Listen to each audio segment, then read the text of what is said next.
Hi everyone, welcome to this presentation on myths and resources around human trafficking. I'm going to cover some myths and debunk those because there are quite a few myths around trafficking, and I think it's really important that we understand the truth around this topic. So myth number one, human trafficking is always a violent crime. It's often assumed that traffickers kidnap or physically force someone into a situation. Most traffickers use psychological means such as manipulation, false promises, and grooming. Myth number two. People who are trafficked are forcefully held against their will and cannot physically leave. This is sometimes the case. However, most often people in trafficking situations stay for reasons that are a little bit more complicated. Some lack of basic necessities to physically get out, such as transportation or a safe place to live. Some are afraid for their safety in general. Some have been so manipulated that they don't identify at that point as being under the control of another person. Myth number three. All commercial sex is human trafficking. Independent sex work at 18 or over is legal in Canada.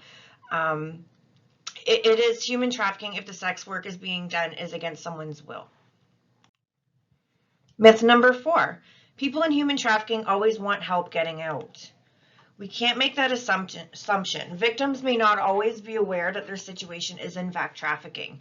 They may have a bond with their trafficker and they may not be ready or willing to leave at this time. Myth number five, human trafficking and human smuggling are the same.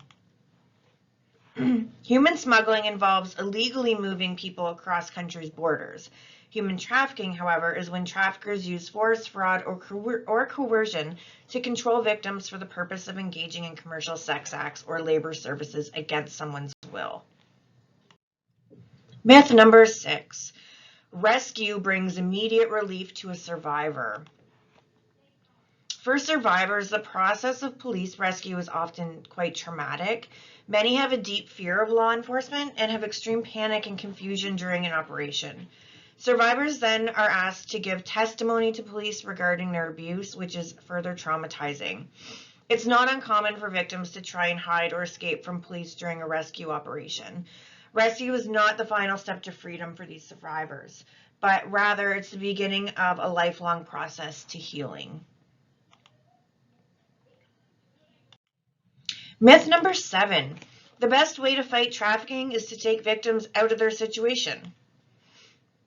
While it may seem like removing victims from their situation is the best way to help them, that action could be highly dangerous. Reporting to the proper authorities is the best action to take if you suspect trafficking. Myth number eight, human trafficking is so overwhelming there is nothing one individual can do about it. There are ways you can fight human trafficking with what you already know and the resources you have. Here are some ideas. Fight labor trafficking by becoming an informed consumer and getting to know supply chains. To make it easy, you can download an app like Free World or Good On You, and you can figure these things out. Take a stand against sex trafficking by educating others on the issues and creating awareness. Volunteer at local nonprofits that work in the prevention, intervention, and aftercare of human trafficking. And speak up when something just doesn't feel right to you. You might just save someone's life. Enter the human trafficking hotline into your phone so you can easily access it when needed. A few indicators of human trafficking.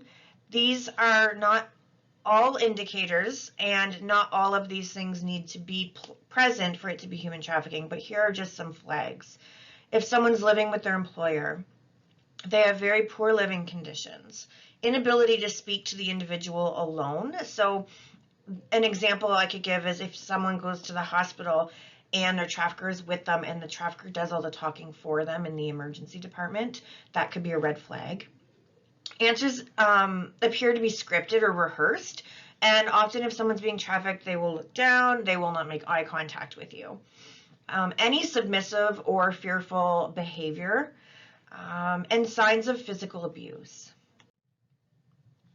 When you see these indicators and some prompting questions that you're thinking, questions that are appropriate to ask, can you leave your job if you want to? Can you come and go as you please? Have you been hurt or threatened if you try to leave? Have your family been threatened? Has your family been threatened? Do you live with your employer? Where do you sleep and eat?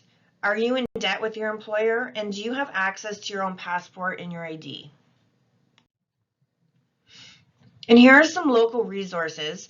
If you suspect trafficking, you can always reach out to us, the Sexual Assault Survivor Center, Victim Services, Crime Stoppers to be anonymous, and you can call the Canada Human Trafficking hotline below.